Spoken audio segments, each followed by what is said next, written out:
హల్లెలూయా. దేవుని నామానికి వందనాలు. ఈ పగటివేళ ఉపవాస ప్రార్థన కోడికలో కలిసి రావడానికి దేవుడు మనకిచ్చిన భాగ్య తరగతిని బట్టి దేవునికి స్తోత్రం. దేవుడు మనల్ని ఇంతవరకు క్షేమారోగ్యముతో శక్తిపరిచి బలము సామర్థ్యముతో నిలబెట్టి నడిపించుకుని తీసుకెళ్తున్న విధానాన్ని బట్టి దేవునికి స్తోత్రం. దేవుని యొక్క సామర్థ్యం మనల్ని రోజుకు రోజుకి శక్తిపరిచి తీరడానికి, బలపరిచి తీరడానికి, దేవునిలో కొనసాగి తీరడానికి సహాయపడే విధానంగా మారి తీరుతున్నది.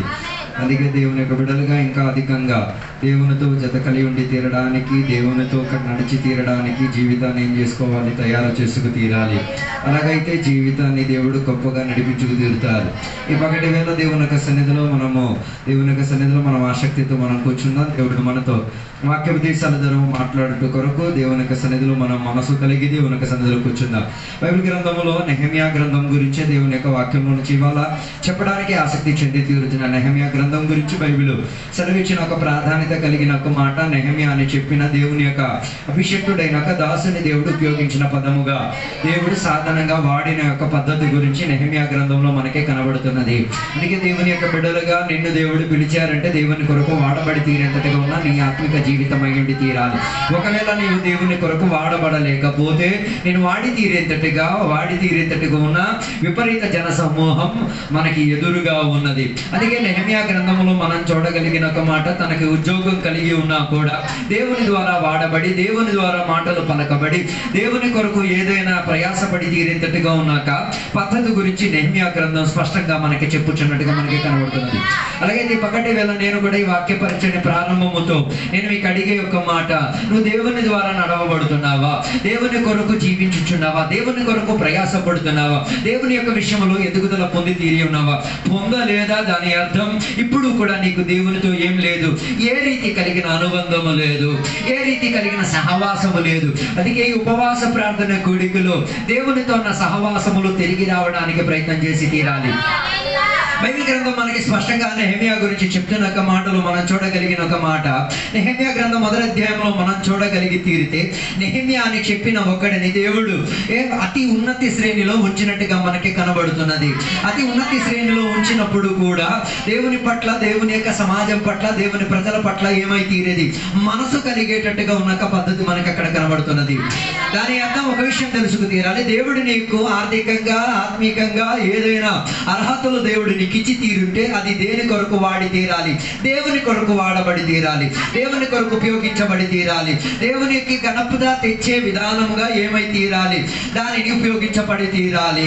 అయితే నెహెమ్యా గ్రంథం రాయడానికి ఉన్న చరిత్ర కారణం ఏంటిది అంటే, ఇశ్రాయేల్ ప్రజలు ఏమై తీరారు? అన్య దేశానికి ఏమై తీరారు? తోలిపోబడి తీరారు. దేవుడు వారిని ఏం చేశారు? ఉన్న దేశంలో నుంచి ఇంకొక దేశానికి తోలివేసి తీరారు. దాని యొక్క అర్థం, దేవుడు నిన్ను తోలివేసేటప్పుడు దానికి ఒక విషయం మీరు ఆలోచించి తీరాలి, దేవుని కొరకు ఏదైనా ప్రయాసపడేటట్టుగా ఉండి తీరాలి. చాలా మంది దేవుని ద్వారా తోలబడే ఒక స్థాయిలోకి వెళ్ళడానికి కారణం దేవునితో మంచి అనుబంధం లేకపోవడం. అందుకే నెహెమ్యా గ్రంథం మొదటి అధ్యాయంలో మనం చదవగలిగి తీరినప్పుడు నెహెమ్యా దగ్గరికి తన కుటుంబ సభ్యుడైన ఒకడు వచ్చి ఆయనతో మాట్లాడుతున్న ఒక పద్ధతి, దాన్ని 2వ అధ్యాయం చదివినప్పుడు మనకి కనబడుతున్నది. ఆత్మీకులు ఎప్పుడు ఆత్మీకులతో అనుబంధం పెట్టుకు తీరుతారు, దరిద్రులు ఎప్పుడు దరిద్రులతో అనుబంధం పెట్టుకుంటారు, అనాత్మీకులు ఎప్పుడు అనాత్మీకులతో అనుబంధం పెట్టుకుంటారు, దేవునికి ఎరగిన వారు దేవునికి ఎరగిన వారితో అనుబంధం పెడుతారు. అందుకే నెహెమ్యా గ్రంథం యొక్క ప్రారంభమే మనకు కనబడేది నెహెమ్యాకి కలిగిన మాట, దేవుని ద్వారా దొరికిన ఒక మాట. రెండోదిగా నెహెమ్యా గురించి అక్కడ మనకి కనబడుతున్న మాట, ఆత్మీక అనుబంధానికి ప్రాధాన్యత ఇచ్చిన వాడు. ఈ కాలంలో చాలా మంది దేవునికి బిడ్డలకి ఏం అక్కర్లేదు, ఆత్మీక అనుబంధం అక్కర్లేదు. 6 రోజులు ఎక్కడ సంత వీధుల్లో పనిచేస్తారు, 7వ రోజు మాత్రం దేవునితో అనుబంధం పెడు. అలాంటి వారి జీవితం దౌర్భాగ్యం. దేవుని యొక్క వాక్యం సెలవిచ్చేది ఎప్పుడు సహోదరులు ఏమై ఉండి తీరాలి, ఐక్యత చెందే ఒక పద్ధతిలో ఉండి తీరాలి. లేకపోతే నువ్వు ఆత్మీయతలో ఒక్క ఇంచి కూడా ఏం చెయ్యలేవు, ఎరగలేవు. అందుకే నువ్వు ఎవరితో తిరుగుతున్నావు వాడి స్వభావమే నీకు వచ్చి తీరేది. ఇక్కడ రాయబడిన వాక్య తరగతిలో నెహెమ్యా అన్య దేశములో పరదేశిగా జీవించినప్పుడు తనకి ఆత్మీక అనుబంధం లేదు, కానీ తన తోటి సహోదరుడైన హనాని అని చెప్పిన రక్త సంబంధి తనకి బలపరిచి తీరడానికి ఎక్కడికి వెళ్ళి తీరారు? ఆయన నివసించిన ఆ దేశానికి వెళ్ళి తనను బలపరిచి తీరేటట్టుగా. ఈ కాలంలో దౌర్భాగ్యం సంఘానికి పట్టి పీడించిందని తెలుసా? ఒకడొకడికి బలపరిచే పద్ధతి లేదు, ఒకరొకరికి లేవన లేవనెత్తే పద్ధతి లేదు, ఒకరొకరి కొరకు ప్రయాసపడే పద్ధతి లేదు. అది దౌర్భాగ్యం. అది నీ ఆత్మీయతను పాడు చేసి తీరుతుంది. అది నీకు ఏ రీతి కలిగిన ఆత్మీయ శుభలక్షణాలు తీసి తీరదు. అది నీ జీవితంలో ఏ రీతి కలిగిన మేలును అర్పించుకు తీరదు. ఈ పగటి వేళ దేవుని ద్వారా పిలవబడిన వారు సంఘముగా పిలవబడడానికి కారణం ఏంటో తెలుసా? కుటుంబముగా పిలవబడడానికి ఒకరొకరికి ఏమై ఉండి తీరాలి? బలపరిచేటట్టుగా ఉండి తీరాలి. ఒకరొకరికి లేవనెత్తేటట్టుగా ఉండాలి. ఒకరొకరి పట్ల ఏం కలిగేటట్టుగా ఉండాలి? మనస్తత్వం కలిగిన వారిగా ఉండి తీరాలి. అందుకే తన సోటి సహోదరుడు తన దేశానికి, ఆయన నెహెమ్యా నివసించిన దేశానికి వచ్చినప్పుడు తన దేశ క్షేమం గురించి అడుగుతున్నట్టుగా మనకు కనబడుతున్నది. కొందరికి అడగడానికి ఏం లేదు, ఏ రీతి కలిగిన ఒక మాట లేదు. దేవుని బిడ్డలు అడిగేది ఏంటో తెలుసా? ఒకరొకరి క్షేమం గురించి, ఒకరొకరి ఆత్మీయ స్థితిగతి గురించి, ఒకరొకరు ఎంత మాత్రం దేవునికి రుణపడి ఉన్నారు, ఎంత మాత్రం దేవుని. ఇదే మనకి కావాల్సిన ప్రశ్న. అలాగే ఉపవాస ప్రార్థన కోడికలు నీ ఆత్మీక ప్రయాణములు ఏం చేయాలి? ఈ ఆత్మీకతలో ప్రజలు ఉన్నారా లేదా కలిగేటట్టుగా ఒక ప్రశ్న నీలో ఉండి తీరాలి. హల్లెలూయా, హల్లెలూయా. అందుకే అక్కడ చెప్పిన మాట, నువ్వు ఏ ప్రశ్న అడుగుతావో ఆ ప్రశ్నకు తగ్గట్టుకున్న త్రోవను దేవుడు నీ కొరకు తెరిపించుకు తీరుతాడు. అనానికి నెహెమ్యా అడుగుతున్న ప్రశ్న ఏంటో తెలుసా? వారి ప్రజల యొక్క క్షేమం ఎట్టిగా ఉన్నది, వారి దేవాలయం ఎట్టిగా ఉన్నది, వారి ఆరాధన వ్యవస్థితిగా. ఈ ప్రశ్న ఈ రోజు నీకు కూడా అడిగేది. నీ ఆత్మీయత బాగుండి తీరితేనే, నువ్వు అభిషేకముతో జీవించగలిగి తీరితేనే, నువ్వు ప్రార్థనలో ఉండి తీరే, వేరొకడికి అడగడానికి నీకు స్తోమత కలిగేది. నువ్వు దొంగ అయ్యుండి ఇంకోటి గోడ చేయడానికి వెళ్తే ఆడు దొంగ కన్నా ఘోరంగా అయిపోతాడు. హలో, హల్లెలూయా. అందుకే కొందరికి ప్రశ్న అడగలేని కారణం ఏంటిది? ఒకరి ఇంకోటి ఆత్మీయ విషయంగా అడగలేదు, నీవే ఒక దొంగవి. అందుకే నీవేం చేయాలి? అడగలేకపోతున్నావు. అందుకే ఈరోజు నెహెమ్యాలా మారి తీరాలి. ఆయనకు ఉద్యోగం ఉంది, అధికారం ఉంది, శ్రేష్ఠ ఉంది, కానీ తన మనసు ఏంటో తెలుసా? ప్రశ్నలో ఒదిగిపోయేటట్టుగా అడిగేది. వారి ఆ ఇశ్రాయేలీయులకు ఆత్మీయత ఎలాగుంది, ఆరాధన ఎలాగుంది, నైవేద్యాలు ఎలాగున్నాయి, దేవునితో ప్రజలకి అనుబంధం. ఈ ప్రశ్నే ఈ కాలంలో దేవుని బిడ్డల గుండి తీరాలి. పనికిరాని ప్రశ్నలన్నీ అడిగి నీ జీవితం దౌర్భాగ్యం చేసే కన్నా అడగాల్సిన ప్రశ్న ఏంటిది? ప్రజల యొక్క ఆత్మీయత ఎలాగున్నది, ప్రజలు ఏ రీతిగా ఉన్నారో వాటి గురించి ఏమై తీరాలి? అడిగే బోధించే తీరేంటట్టుగా ఉన్నాక మనస్తత్వం ఉండి తీరాలి. నాకు ఆశ్చర్యం కలిగిన మాట ఏంటో తెలుసా? కొందరిని యెరూషలేం దేశంలో నుంచి నెబుకద్నెజర్ రాజు దేశాన్ని మొత్తం కూల్చివేసేసి అప్పుడు ఆ దేశానికి మొత్తం ఏం చేశారు? ప్రజలు లేనట్టుగా మార్చేసి అంతా శూన్యతలోకి వెళ్ళేటప్పుడు కూడా కొందరు మాత్రం అదే ఊరికి తిరిగి వెళ్ళడానికి మనసు కలిగించి తీరారు. అని నష్టమైనప్పుడు ఏ ఊరు నష్టమైపోయి తీరిందో మరలా అదే ఊరికి తిరిగి వెళ్ళి తీరడానికి హనానీ లాంటి యూదులను దేవుడు ఎంచుకున్నది. కాబట్టి దేవునికి స్తోత్రం. ఈ పగటి వేళ దేవుని యొక్క బిడ్డలు ఎలాంటి తయారింపులో ఉండి తీరాలి. ఎక్కడ శూన్యత వచ్చేసి తీరిందో, ఎక్కడ నేను తోలివేసి అక్కడే నీవు తిరిగి వచ్చి ఏం చేయాలి? నేను నిలబడి తీరేంతటిగా. అలాంటి వాడు వచ్చి సలహా ఇచ్చి తీరగలిగితే, అలాంటి వాడు వచ్చి ఆత్మీయ విషయం బోధించగలిగితే ఆడిగారు కట్టబడి తీరుతారు. కొన్ని గలీజు విశ్వాసులు ఉన్నారు, వాళ్ళ ద్వారా ఏం జరగదు. ఎప్పుడు అపశకున మాటలు, ఎప్పుడు అపవిశ్వాసం చెందే మాటలు, ఎప్పుడు దేవుని బెదిరించి నాయన నీ ప్రశ్నలు నాకొద్దు, నీ జవాబు నాకొద్దు. కారణమేంటి?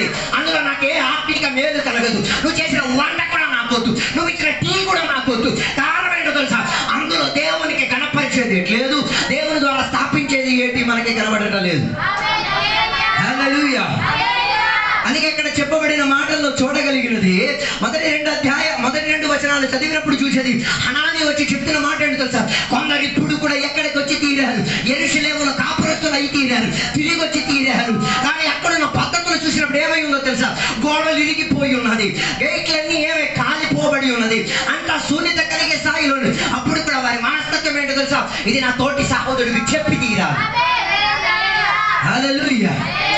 అందుకే నెహెమ్యా అడిగినప్పుడు నెహెమ్యాకి ఇవన్నీ చెప్తున్నాడు. ఏమని అంటే దేవాలయం కూలిపోయింది, దేవాలయానుకున్న తలుపులు ఏమైతే కాలిపోయింది, దేవాలయానుకున్న గోడలు ఏమైపోయింది, పడిపోయి తీరింది. అలా వినేసరికి ఆయనకి ఏం అర్థమైతుంది?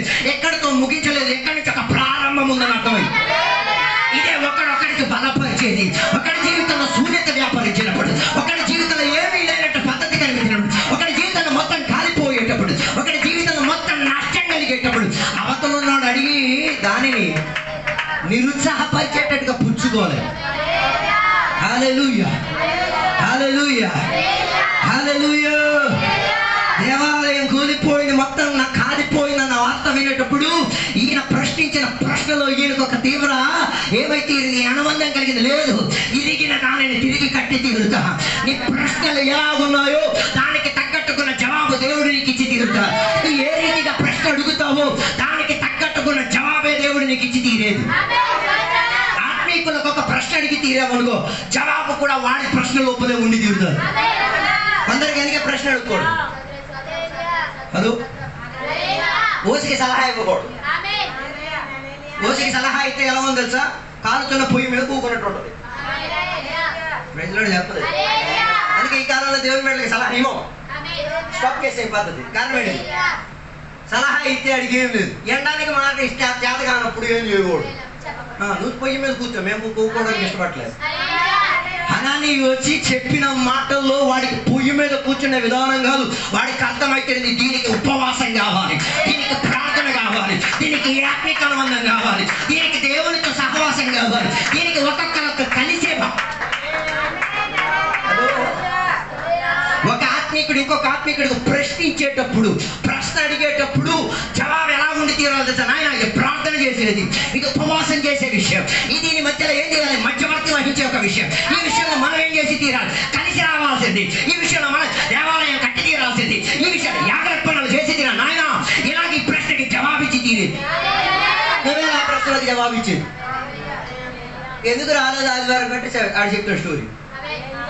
దానివల్ల ఎవడి నయా పైసా ప్రయోజనం వాడదు. హల్లెలూయా, ప్రైజ్ ది లార్డ్. అందుకే మొదటిగా అక్కడ చెప్పిన ఒక మాట, ఆత్మీకుడు ఒక ప్రశ్న అడిగి తీరితే దానికి ఉన్న జవాబు కూడా ఆత్మీకుడు ప్రశ్న లోపలే మిగిలి ఉండి తీరుతాడు. హనానీ చెప్పిన మాట అంటే తెలుసా? యెరూషలేము దేవాలయం కూలిపోయింది, యెరూషలేము మొత్తం కాలిపోయే పద్ధతిలో ఉంది, యెరూషలేము మొత్తం శూన్యతలోకి వెళ్ళిపోయి. నాయన ఇది చూసినప్పుడు దుఃఖం కలగొచ్చి తీరొచ్చు, కానీ దానికి ఉన్న జవాబు నిన్ను బలపరిచి తీరేటట్టుగా, నిన్ను మరలా దేవునితో కలిపి తీరేటట్టుగా, నిన్ను మరలా ఇంకా దేవునితో ఏమైంది విశ్వాసములు స్టాప్.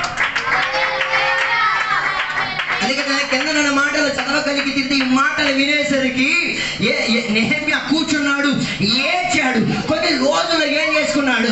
విలాపముతో కన్నీటితో దేవుని సన్నిధిలో ఏం చేసుకున్నాడు? కూర్చున్నాడు. హల్లెలూయా. కొన్ని ప్రశ్నలు నీ జీవితంలో వచ్చేటప్పుడు చేయాల్సిన పద్ధతి అంటే తెలుసా? ఈ నిలబడి పనిచేసే పద్ధతులు ఆపే. అందరికీ అర్థం కాదు. ఒక సిచ్యువేషన్, ఒక సమస్య వచ్చింది, ఒక ప్రశ్న నీ జీవితంలో వచ్చి చేయాల్సిన దానికి ఉన్న పద్ధతి, దానికి జవాబు ఎత్తకాలంటే మొదటి కూర్చోవాలి, రెండోది కన్నీరు కార్చాలి, మూడోది ఉపవాసం చేయాలి, నాలుగోది దేవునితో అనుబంధం పెట్టుకు తీరాలి, ఐదోదిగా నిన్ను నీవు పరిశోధన కలిగి ఉండి తీరాలి. అలాగైతే నీ ప్రశ్నకు తగిన జవాబు దానికి తగ్గట్టుగా నెచ్చి తీరుతుంది. హల్లెలూయా. ఏ ప్రశ్న నువ్వు అడిగావు కదా? దేవాలయం కూలిపోయింది, దేవాలయం ఉన్న గోడ కాలిపోయింది, దేవాలయం ఉన్న తలుపులు ఏమైతే కాలిపోయింది, దేవాలయం ఉన్న రాళ్ళు మొత్తం దొరికి పడిపోయింది. నాయన దాని విషయంలో నువ్వే కట్టడానికి ఏం బయలుదేరదు. ముందు ప్రార్థన ద్వారా బయలుదేరు, ఉపవాసం ద్వారా బయలుదేరు, కన్నీరు ద్వారా బయలుదేరు, దేవుడితో అనుబంధం ద్వారా. ఇది అది లేకుండా మూట మోసుకోవడం వెళ్ళిపోతున్నారు కొన్ని విశ్వాసం. అందుకే నేను ఎప్పుడు ప్రార్థన చేస్తాను, దేవుని చిత్తం లేనివాడు కూడా పని చేయడం రాకూడదు. కారణం ఆడ పనికి పాడు చేస్తాడు తప్ప దానివల్ల ఏ ఉపయోగం ఉండదు. నాకు అదే ఆశ్చర్యం కలిగింది. ఇశ్రాయేల్లో 10 కోట్ల మంది ప్రజలు ఉన్నా కూడా దావీదుకే మనసు కలిగింది దేవాలయం కట్టాలి. మిగతా వాళ్ళకి ఎవరికి ఏం కలగలే. దాని అర్థం దేవుని చిత్తం ఉన్నాడే వస్తే చాలు. దావీదు కూడా దేవుని ఆలయం కడదామని అన్ని సెట్టింగ్ చేసుకున్నాడు, కానీ దేవుని యొక్క చిత్తం ఏంటంటే నువ్వు కాదు కట్టేది, నీకున్న కుమారుడే కాదు ఏం చేసి తీరేది, కట్టగలిగి తీరేది. కారణం ఏంటిది? నీ చేతిలో రక్తపాతం ఉంది, నీ చేతిలో ఆత్మిక పద్ధతులు లేవు, నీ దాంట్లో నేను గుర్తించి తిరగడం ఏమి నాకు కనబడట్లేదు, కానీ నీ కొడుకు దాంట్లో కనబడి తీరేంతటిగా కొన్ని ఉన్నాయి. కట్టేవాడికి కనబడేటట్టుగా ఏమైనా ఉండాలి. అర్థం కాలేదు. నీ కుటుంబం కట్టాలా, ముందు నీలో ఆత్మికత ఏమైనా కనబడాలి. నీ ఇల్లు బాగుపడ, నీలో ఏదో కనబడాలి. నీలో ఏది లేకుండా నువ్వు కట్టడానికైతే కట్టడం నిలకడత్వం కలిగి ఉండేది కాదు. అందుకే బైబిల్లో వేసే మంచి ఒక ఉదాహరణ. ఒక ఇల్లు గోపురం కట్టాలంటే వాడు మొదట ఏం చేసేది, దానికి ఎంత కావాలో ఏమేమి కావాలో కూర్చొని ఏం చేసుకుని లెక్కేసుకు తీసేది. అలాగే పగటి వేళ నేను చెప్పే ఒక మాట, నీ జీవితంలో ఒక ప్రశ్న వచ్చినప్పుడు నువ్వు కూర్చోవాలి, కన్నీరు కార్చాలి, ఉపవాసం చేయాలి, ప్రార్థన చేయాలి, వాక్య ధ్యానం చేయాలి. దానికి ఉన్న జవాబు ఆటోమేటిక్గా నీ ముందు తెరవబడతాయి. మరి ఎక్కేళ్ళు ఎవరికి సలహా అడగక్కర్లే. పరిశుద్ధాత్మ దేవుడే నీకేమిచ్చి తీరేది, సలహా ఇచ్చి తీరేది. హల్లెలూయా. పరిశుద్ధాత్మ దేవుడే నీకేమిచ్చి తీరేది, సలహా ఇచ్చి తీరేది, బోధించి తీరేది. హల్లెలూయా. అందుకే రెండోదిగా చెప్పబడిన మాట ఏంటో తెలుసా, ఈయనకి జాలి కలిగింది, దయ కలిగింది. దయ కలిగితేనే ఏదైనా పని చేయగలిగింది. దయ లేనోడో ఊర్లో ఉన్న దయ్యాల కన్నా గౌరవం దగ్గరికి పోతాడు. కానీ నెహెమ్యాకి ఏముంది, దయ ఉంది, కంపాషన్ ఉంది. కొందరికి ఇది లేదు, ఎవరి పట్ల ఏం వాడదు. నువ్వు ఎవరి సంతానమో నువ్వే ఊహించేసుకో. దయ లేనోడు ఎవడు, ఏసే దయ కలిగిన వాడైతే సాధనోడు. మన ఆడు కుమార్తె నువ్వు. కొందరికి ఏం లేదు, ఆత్మీయుడే, పేదలు చేస్తాడు, అన్ని భాషలు దయ లేకపోతే అన్ని ఆపే. బైబిల్ సెలవిచ్చిన మాట, నీలో అన్ని కృపావరాలుండి ప్రేమ లేకపోతే, డబ్బాలో రాలేసి కిడింకిడింకిడింకిడింకిడింగ్ కొట్టినట్టు నీ అన్ని భాష కిడింకిడింకిడింగిడే. నీ ఇచ్చిపుచ్చు విషయం కిడింకిడింకిడింగిడే. ఏమి ఉండాలి, ప్రేమ ఉండాలి. ప్రేమ ఉన్న చోట దయ వ్యాపరించి తీరేది. హల్లెలూయా. చర్చిలో విన్నారు ఒకటిసారి, నేను అప్పుల పాలైపోయి జీవితం బాగు నాశనమైన సారి విన్నాను. హల్లెలూయా. ఆపచ్చు కదా నీ దరిద్రాలు 100. హల్లెలూయా. వీడితో ఉంటుంది, అది మొత్తం తీర్చేది ఉంటుంది. 100 కూడా ఇవ్వడు. జాలి లేదు కాబట్టి అన్ని ఎవరి మీద తోసేస్తున్నాడు. దేవుడు ఇచ్చేస్తాడు నీ ఇలా. మరి దేవుడు కొడుకుగా నిన్నెందుకు అక్కడ కూకబెట్టేది వినిపించాడు, అర్థం కాలే. ఆ మనిషి ఒకటి వచ్చింది, నేను ఆకలితో ఉన్నాను, దేవుడు ఇప్పుడు దింపేస్తాడు మనల్ని. మరి నువ్వేందుకు మా నాకు అక్కడ ఉంటుంది, అర్థం కాలే. దయ దయ దయ దయ. హలో. దయ ఉండి తీరితే చెయ్యడానుకున్న మనసు, శరీరం ఆటోమేటిక్ రెస్పాండ్ ఇచ్చి తీరుతుంది. Compassion gives you action. దయ ఉండి తీరగలిగితే యాక్షన్ చేయడానికి రెడీ అయి తీరుతాం. హలో. హల్లెలూయా. అందుకే కదా పాట రాసిన బదరు, దయ లేదా మా పైన, కరుణ లేదా మా పైన అని ఎవడో పాట రాయించాడు. నేను వెతికెళ్ళొద్దు, నేను చెప్పేసి వెళ్ళే విషయమే. నాకు దేవుని బిడ్డలకి ఏముండి తీరాలి, దయ ఉండి తీరాలి. అందుకే నెహెమ్యాకి కలిగిన ప్రత్యేకత తెలుసా, శుభం కలిగిన, క్షేమం కలిగిన ఊరిలో ఉన్నప్పుడు కూడా తన ప్రజల పట్ల ఆయనకి ఏముంది, దయ ఉంది. హలో. అందుకే దేవుని బిడ్డలకి ఈ కాలంలో ఏం లేదు, అస్సలు దయ లేదు.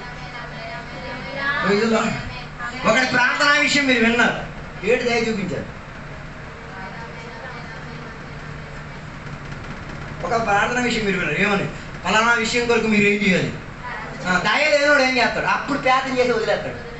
దయ ఉన్నోడు ఏం చేస్తాడు తెలుసా, పట్టుకుంటాడు. ఈ ప్రార్థన విషయం నాది, ఈ ప్రార్థన విషయానికి నువ్వేం చేయాలి, జవాబు.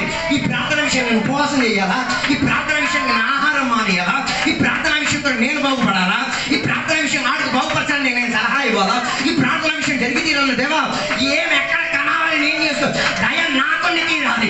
నా లోపల ఉన్న దయ అవతల ఉన్నోడికి ఏమైతే లేదు, విడుదలగా మాది. గోల్డ్ మంది గుడ్డోళ్ళు రోడ్డు మీద ఉన్నారు. భర్తమయ్య లాంటి గుడ్డోడు ఏం చేశాడు, ఏం చేశాడు, కేకేసి పిలిచాడు. ఏసైకి ఏం కలిగింది, దయ కలిగింది. కొందరికి పిలిచినా దయ లేదు, సాక్షి చెప్పినా దయ లేదు. ప్రార్థన నాయన మార్చుకో పద్ధతి. నువ్వు ఆత్మీయత నుంచి దౌర్భాగ్య స్థాయిలోకి వెళ్ళిపోయావు. దయ కలిగేటట్టుగా ఉన్న వాతావరణం దేవుడు నీకు సంఘంలో ఏర్పరిచి, దయ కలిగేటట్టు ఉన్న వాక్యం బోధించి, దయ కల్పించేటట్టుగా దేవుడిని చూపించి, దయ లేకపోతే నీకన్నా దౌర్భాగ్యుడు ఎవరుంటాడు. వాక్యం దయ కలిగిందే. వాక్యంలో ఉన్న దేవుడు దయ చూపించే దేవుడే. వాక్యంలో ఉన్న దేవుడు మీకు ఇచ్చేది మొత్తం దయ కలిగేటట్టుగా. అలాంటప్పుడు నీకే తలనొప్పి, దయ చూపించవచ్చు కదా. నీ ప్రకృతిలో దయ.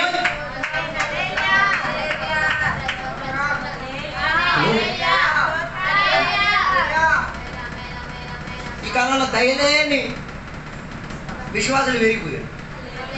ఒకరు లోనే దయ లేనప్పుడు బయటోడికి, లోన్ అన్నాడు మెతుకుడు అన్నం పెట్టాడు, ఊళ్ళో ఉన్నాడు కోడి కూర పెడతాడు. దయ తోడుగా కూకొని పేదం చేసిన వాడికి ఏం చేయడు, నయా పైసలు పెట్టడు, ఊరోడికి ఏం పెడదు. అయితే అయ్యట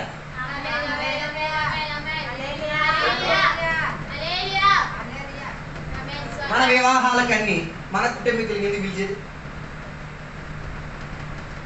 మీరు వివాహాలు చేసిన మీ కుటుంబీకులకి ఎందుకు పిలిచేది? ఒక 10 మందిని చెప్తా వస్తే నీకు అసలు సంబంధం లేదు పిల్లలు. కారణం ఏంటి? దయలేదు, చెప్పలేదు. అదే నీ కుటుంబీకులు ఎందుకు పిలిచేది? నువ్వు పిలిచావు అనుకో, ఆడు నీకు పిలుస్తాడు. నువ్వు బిర్యానీ పెడితే ఆడు దీనికన్నా మంచి బిర్యానీ పెడతాడు. నువ్వు 100 ఇచ్చావని ఆడు 200 ఇచ్చావు. దానిని దయ అనరు, బేరం అంటారు. వివాహాలు కూడా బేరమే. హలో, బైబిల్ సెలవిచ్చిన మాటలు వివాహాలు జరిపించేటప్పుడు ఏం చేయాలి? ఎలాంటి వాళ్ళని పిలవమని చెప్పారు? గుడ్డోళ్ళని, కుంటోళ్ళని పిలువు, దమ్ముంటే పిలువు, దైవం కూడా పిలిచింది. హల్లెలూయా, హల్లెలూయా. అందుకే నేను చెప్పే మాట, రెండో మాట ఏంటో తెలుసా? మొదటిది ప్రశ్న అడిగితే ఆ ప్రశ్న ద్వారానే జవాబుకున్న త్రోవ దొరికి తీరుతుంది. రెండోది నీకేముండి తీరాలి? దయ కలిగేటట్టు. దయ కలిగి ఉండి తీరితే నీ యాక్షన్లన్నీ పర్ఫెక్ట్గా నెరవేర్చేటట్టుగా ఉండి తీరుతుంది. అందుకే నెహెమ్యాకేముంది? దయ కలిగే మనస్తత్వం ఉంది. అధికారం ఉన్నోడు అధికారంలో ఉన్న స్థాయిలో ఉన్నా కూడా తన పలుకుబడి చూపించాలి. 4 డబ్బులు వచ్చేదాన్ని పలుకుబడి చూడాలి. మన చర్చిలో విషయాలు బండికొన్నాడు, ఎవరు వదుకున్నాడు? అదే మాయమైపోయాడు. ఇట్లా రాదు కూడా. ఎన్నాళ్ళు దేనికోసం వీడు వచ్చాడు? మరి ఏదో అవసరం కోసం వచ్చాడు. అవసరం దొరికిన తర్వాత పర్వాలేదు, నీకు దయ లేక నువ్వు తిరుగు. ఆ దయలేని తనమే నీకేం చేస్తారు? బుద్ధి నేర్పించి తీరుతుంది. కానీ నెహెమ్యాకేముంది? దయ కలిగే మనోభావం ఉంది. కొద్దిగా ఆస్తి ఎక్కువ అయిపోతే చెప్పులు బయట తీయాలట. కొద్దిగా ఆస్తి ఎక్కువ అయిపోతే మరి నీ ఇల్లు అంత శుభ్రమైంది. మరి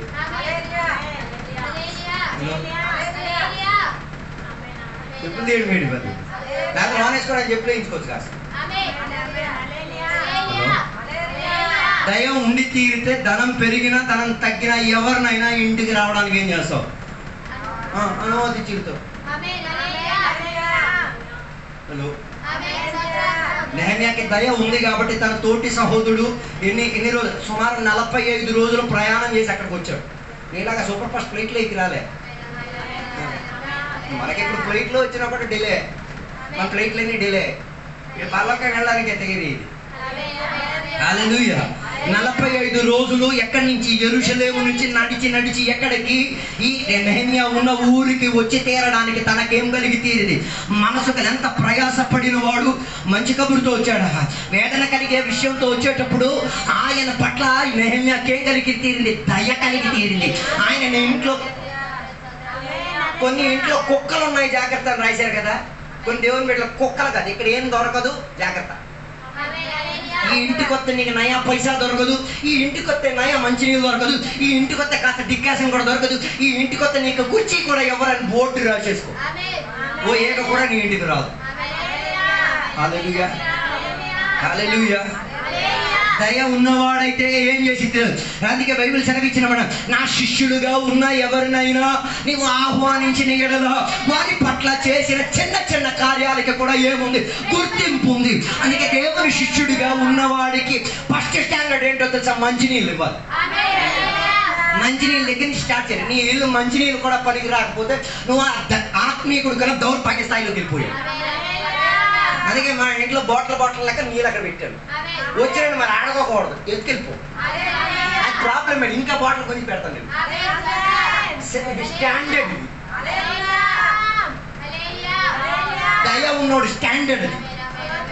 అది యాక్షన్. అది మరి బిందులు కిందలే అక్కడ బాటిల్తో రెడీగా ఉంటుంది. హలో, మరి నువ్వు అడగా చెప్పా పాటలు తీసి అది నీకు ఉన్నదే. నాకు గడపెక్కావా ఆ సామాన్ నీకు ఉన్నదే. కానీ బైబిల్ ఒక గ్లాసు మంచి నీళ్ళు ఇస్తే దానికి ఏముంది? ప్రతిఫలం ఉంది. నేను డిపాజిట్ చేసి ఇచ్చాను. కంపాషన్ ఉందో బట్టి, దయ ఉండబట్టే నేను దానిని ఏం చేయను. కొన్ని ఇంటికి వెళ్తే మెతుకుడు అన్నం కూడా దొరకదు. ఈ సంఘానికే కాదు, కొన్ని ఇళ్ళలో ఇప్పుడు కూడా మేము ఏం చేయను. పేదరికంలో ఉన్నారు కదా, ఏమీ దొరకట్లేదు. హలో హలో, దయ లేదు. వాక్యాల బోర్డు వినేస్తాను, ఆశీర్వాదాల బోర్డు మింగేస్తాను, ఏం లేదు. Praise the lord. పాత నిబంధన అపోస్తల కార్యంలో ఉన్న కాల తరగతుల్లో సంఘం ఎప్పుడు కలిసేటప్పుడు ఫస్ట్ వాళ్ళు ఏం చేశారు? అందరూ కలిసి భోజనం చేసిన తర్వాతే వాళ్ళు ఏం చేసేది? ఆరాధన కూర్చునేది. నేను ఎంత చెందినా నాకు అర్థం కాలేదు, ఎందుకు ఈ సెటప్? ఆరాధనకు ముందు అందరూ కారణం ఏంటో తెలుసా? పేదరికంలో ప్రజలు జీవిస్తున్నారు. అప్పుడు ఈ మీటింగ్ పెట్టినోడు ఉన్నోడే. ఆయన ఎందుకు పెట్టించాడు తెలుసా? 6 రోజులు ప్రయాసపడి ఏం చేస్తున్నారు? పేదరికంలో బతికి ఒక చికెన్ కొనలేక, ఒక మటన్ కొనలేక, ఒక రొయ్యలు కొనలేక వేదన పడి కూర్చున్న గడియ ఉంది. వాడి పిల్లలు ఎందుకు వచ్చారు? వాక్యం వినడానికి మాత్రం కదా, భోజనం కూడా తినరు. మరి కొందరికి భోజనానికి పిలిస్తే దెయ్యాలు మొత్తం అందరూ వాలేదు. ఇచ్చేది నువ్వు కిలో మాంసం, దానికి కూడా గరిటి కొట్టేస్తున్నావు. ఇచ్చేవచ్చుగా.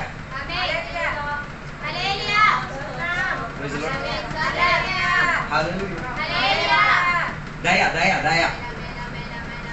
Praise God. కొన్ని ఇళ్లలో ఖరీదైన సామగ్రి ఎవరికి ఇవ్వడం.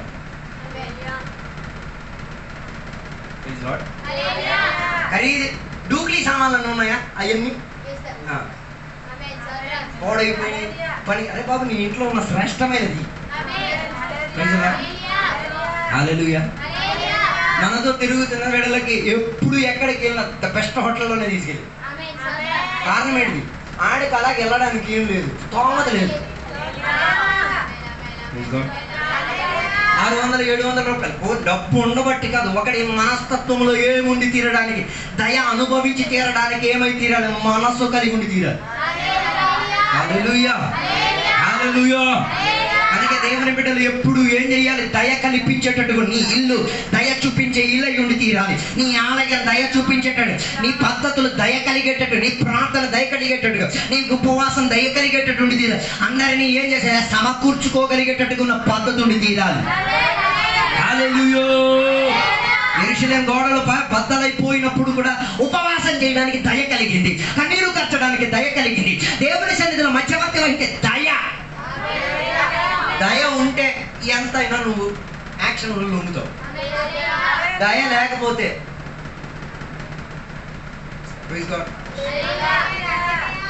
దయ ఉన్నాడా కుర్చీలో కూడా కూకోలేడు.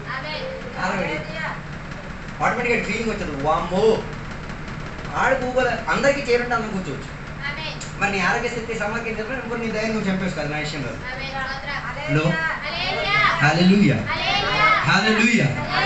అందుకే దయ ఉండబట్టే రాజసింహాసనంలో నుంచి కిందకి దిగాడు. Praise God. దయ లేదు కాబట్టి నువ్వు దిగొద్దు. నేను దింపేవాడు వేరేవాడు రెడీ అవుతాడు. అర్థం కాలేదు కదా? ఇది నా సింహాసనం నువ్వు ఓకే, నేను దింపేటట్టు దేవుడు ఎందుకు దిగి రాకలే, ఊర్లోనే ఎవడో ఉన్నాడు కిందకి దింపేస్తాడు. దాని తర్వాత తెలుసుకో ఇది దేవుడు చేసింది. ఒకడు అన్నాడు, నేను నాయకుడు అయిపోయిన నన్ను దేవుడు కూడా ఏం చేయలేడు, దింపలేడు. విన్నోడు అన్నాడు, దేవుడు ఎందుకు నాయన, నీ తమ్ముడు చాలరా నేను దింపేయడానికి.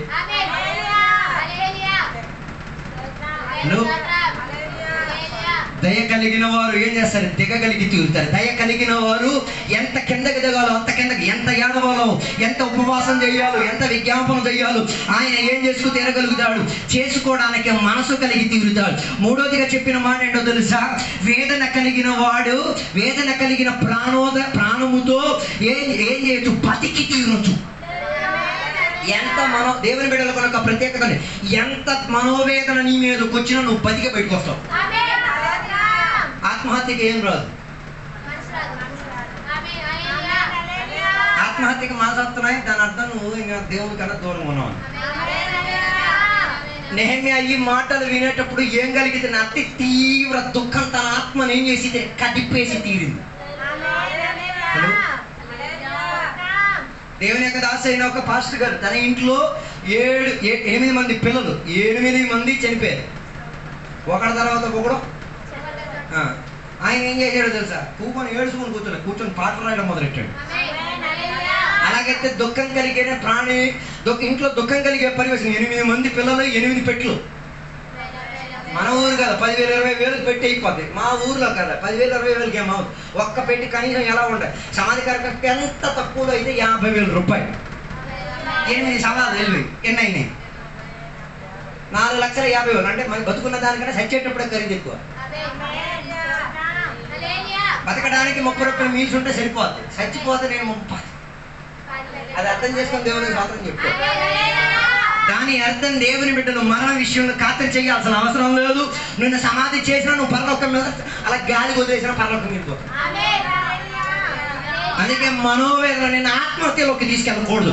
మనోవేదన ఎంతైనా పర్వాలేదు, నేను బతికే బయటకు వస్తా. అప్పులు ఎంత ఘోరమైన పర్వాలేదు, ఈ అప్పులో నేను ఆత్మహత్యకి ప్రాణానికి అక్కర్లేదు. ఆత్మహత్యకు మించినట్టుగా జీవించి తీరడం అనుకున్నా, ఆ జీవించి తీరడం అనుకున్నా శోధనే కష్టమే దేవుడు నా జీవితం. ఒకటైతే రెండో దానికి తెలిసిపోదు. చచ్చిపోయి అక్కడికి వెళ్ళి ఏం పీకేతావు? బతుకుండేదని పీకు. హల్లెలూయా. నీ జీవితంలో వేదన కలిగే సన్నివేశాలు బతికి జీవితానికి రుచి చూపించు. ఈ వేదన కలిగిన పద్ధతిలో బతికి నేను వచ్చాను. కారణం ఏదో తెలుసా? దీని వెనకాల దేవుని సహాయం నాకుంది, సంఘం యొక్క చర్య నాకుంది. హల్లెలూయా. మన సంఘంలో విశ్వాసి అప్పులు పోలు చేసి దరిద్రపు అన్నీ చేసేసి పిల్లలిద్దరిని తీసుకొచ్చి అయ్యారు, అయ్యా మా పిల్లలిద్దరిని మీరు చూసుకోండి, మేము ఇద్దరం ఏం చేయాలి? పురుగుల మందు తాగేసి పిల్లలు మీకు పురుగుల మంది తాగేసి ఏం చేస్తారు? చచ్చిపోతారు. ఆ ఇంటికి వచ్చినాడికి పురుగు మందు కాదు అన్నం పెట్టేసి, ఓ నేను పురుగు మందు కదా బతకరాను ఆయన. నీ కొడుకును కూడా బతికించేసుకో. నువ్వు బతికించి చేరడానికి ఉన్న క్రమావళి ఈ వాక్యములో ఉంది, ఈ దేవునిలో ఉంది. ఈ సంఘం నేను చంపడానికి ఉన్నది కాదు, బతికించి. అందుకే ఆసుపత్రులు దర్శించేది ఎందుకు? అందరికీ ఆ పద్ధతి ఏం లేదు. పర్వాలేదు, నిన్ను కూడా అదే సిచ్యువేషన్ దేవుడు తీసుకెళ్తాడు. ఒంటరితనానికి ఉన్న వేదన ఏంటో నిన్న అర్థం చేయించి మరి దేవుడు నీకు స్వప్నం చెప్పిస్తాడు. హల్లెలూయా. హల్లెలూయా. ఆసుపత్రిలోకి వెళ్ళి దర్శించేది దేనికి? రోగిగా ఉన్నోడికి వెళ్ళి పరామర్శించేది దేనికి? కారణం ఏంటో తెలుసా? వారి పట్ల పట్టించేవారు ఉన్నారు, వారిని లేవనెత్తే వారు ఉన్నారు. నువ్వు ఆత్మహత్య చెయ్యక్కర్లేదు, నువ్వు మరణానికి వెళ్ళక్కర్, నేను పరలా జీవానికి తిరిగి వచ్చి తీరుతాను. ఈ కొబ్బరి నూనె చాలా నాయన నిన్ను బలపరిచి తీరి మళ్ళీ తిరిగి వచ్చి.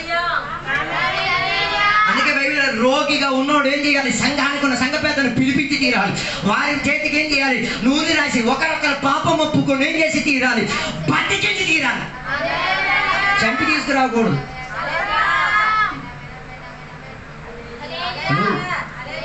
మనోవేదన నిన్ను ఏం చేశారు? బతకడానికి ఒక స్కోప్ ఇస్తారు. ఇది నెహెమ్యా గ్రంథం మనకి నేర్పించేది. ఆలోచించండి, ప్రజలు మొత్తం చెదిరిపోయారు, చిన్న చిత్రం అయిపోయారు. దేవాలయం ఇరిగిపోయింది. రూపాయి 2 రూపాయలు కాదు, కోట్ల ఆస్తితో కట్టిన దేవాలయం. ఆ పేజీలో రాదు. 5,000 రూపాయలకి నీ ఇల్లు ఇరిగిపోతే చూడాలి, అలా అయిపోయింది. కోట్ల ఆస్తికి కలిగిన దేవాలయం ఇరిగిపోయినాడు. ఇన్వెస్ట్మెంట్ అంత చేతనే వేదన అంత అధికం అనిపించింది. ఒక గ్రంథంలో నేను చదివిన సుమారు 50 కోట్ల పైన ఆస్తి చెందే విధానంగా దేవాలయం కట్టించింది. మనలాగే సన్న రేక్ సెట్ కట్టేసి సెట్టింగ్ కాదు. మా స్తోమత అంత కాబట్టి ఆ సొలొమోనుకి కలిగిన ఆదాయం కదా, అది ఎంత ఖరీదు గాంభీర్యం చెందేటాడు. అలాంటి ఒక నష్టం కలిగినప్పుడు కలిగే మనోవేదన ఒకసారి ఆలోచించండి. ఇప్పుడు వాయనాడులో జరిగింది కదా, ఎందుకు అది చెప్పి మీరు ఆ న్యూస్ మొత్తం పరిశోధించండి. అది మేము బతుకున్న దానికి చచ్చిపోతే బాగుంది. కారణం ఏంటి?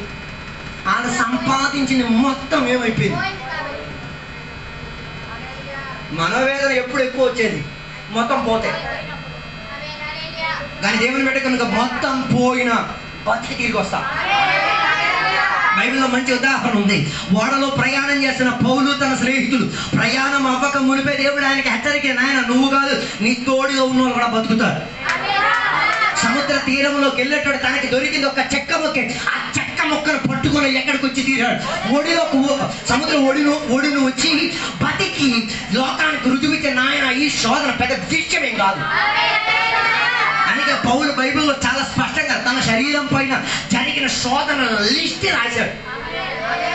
మనం ఒకటి అనుభవించడానికే తిత్తిరి అయిపోదాం. అది నీ ఆత్మీయ మెచ్యూరిటీ చూపించేది. హల్లెలూయా.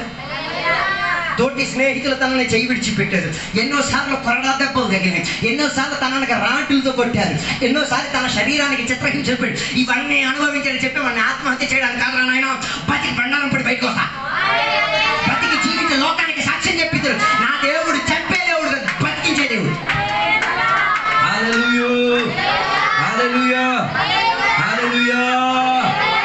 అందుకే బైబిల్లో మంచి ఉదాహరణ, ఒక నాన్న దగ్గరికి వచ్చి ఇద్దరు పిల్లలు ఒకడు వచ్చి చెప్పాడు, నాన్న మన నా ఆస్తి నాది, నీ కొడుకు నీ దగ్గరికి వచ్చాడు, ప్యానాలు తీసేస్తాడు, ఈ వాక్యాన్ని వినేది వాక్యాలు చెప్పేస్తాడు. కానీ వీడి జీవితం నాకు కొత్త తెలుసా, ఈ వాక్యం పద్ధతి పాడు, ఎందుకు నువ్వు చదివావు, ఎందుకు నువ్వు చెప్పావు. నీ కొడుకు నీ దగ్గరికి వచ్చి అడిగితే కూడా నువ్వేం చేయగలిగాను.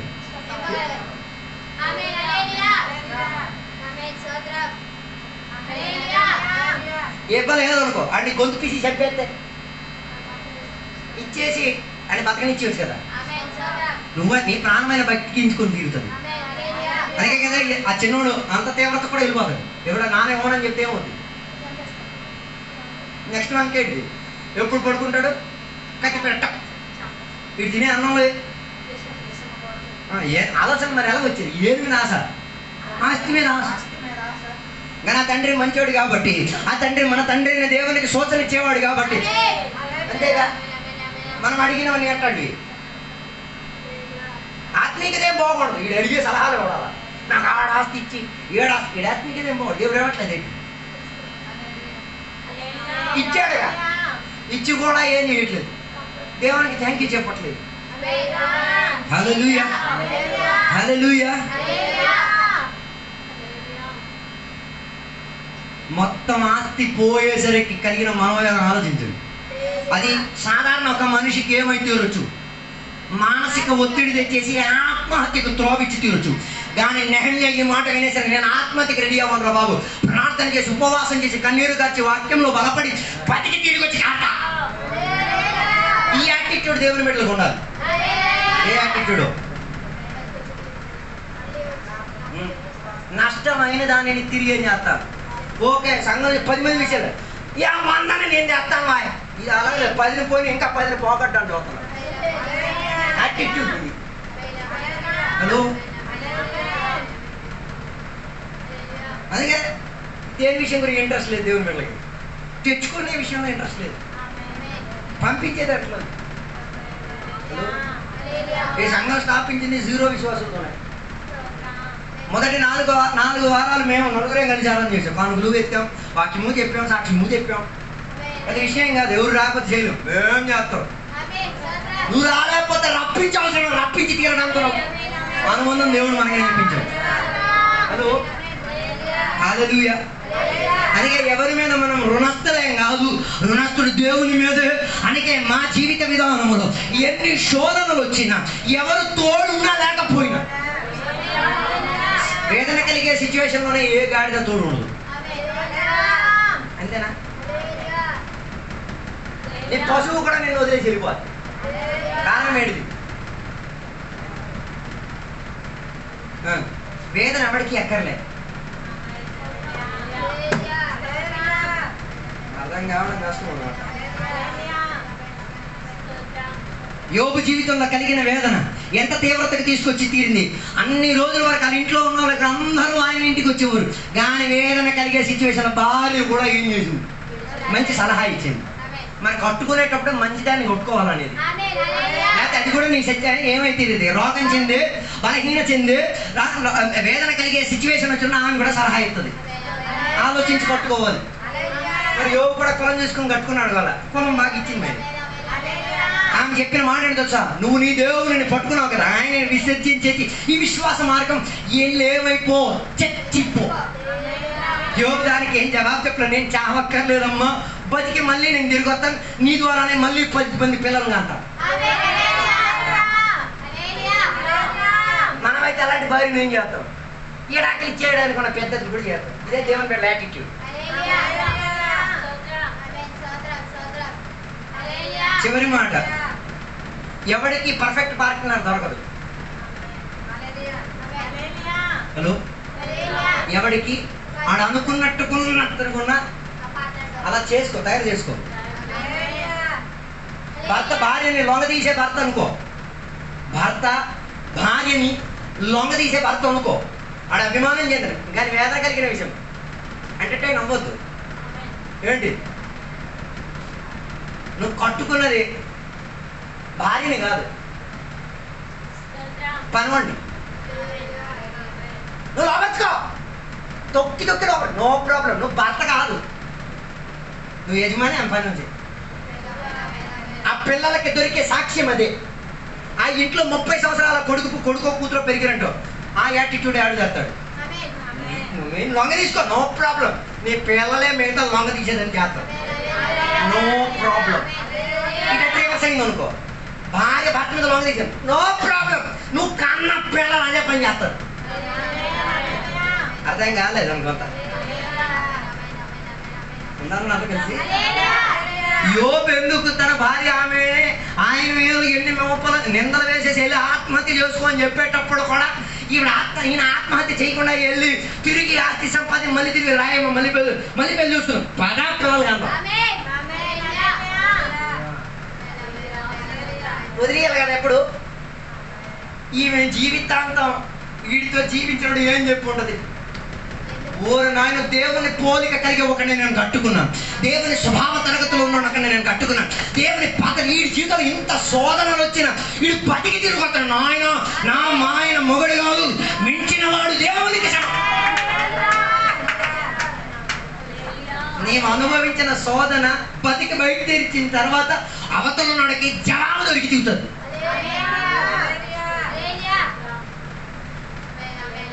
ఇది అలాగలేదు, ఆ చెప్పేటప్పుడే జవాబు చెప్పకపోతే వీడు దూరాడు. ఆత్మ తెచ్చిపోని చెప్పిన అప్పుడే వీడికి జవాబు దూరదంతం దొరికాడు. నెహెమ్యాకి కలిగిన మానసిక ఒత్తిడి మామూలు విషయం కాదు. ఎంత ఖరీదు చెందిన ఆలయం, ఎంత ఖరీదు చెందిన వెల కలిగిన ఆలయంలో ఉన్న వస్తువు సామగ్రి ఇవన్నీ నష్టం కలిగాడు. చెప్పిన మాట తెలుసా, నష్టం అయితే తిరిగి కట్టిస్తా, తిరిగి కట్టించి తీరేంతటిగా ఉపవాసం నా చేతిలో ఉంది, వాజాదన నా చేతిలో, ఆత్మీయత నా చేతిలో, ప్రజాబలం నా చేతిలో ఉంది. దేవుడి యొక్క సహవాసం నాతో తిరిగి కట్టించి రుజువు పరిచిత ఆత్మహత్యకి చూపించిన నాయన ఆత్మహత్య చూడరా. మన్నుకు కూడా సత్తుగా పనికి వస్తాను కదా, అలా కూడా నేను పనికి రోజు బదులుగా కట్టి తీరుతాను. దేవుని కొరకు నిలకడ కత్తిని కలిగి తీరుతాను. ఇదే ఆత్మీయ కొడుకు యాటిట్యూడ్.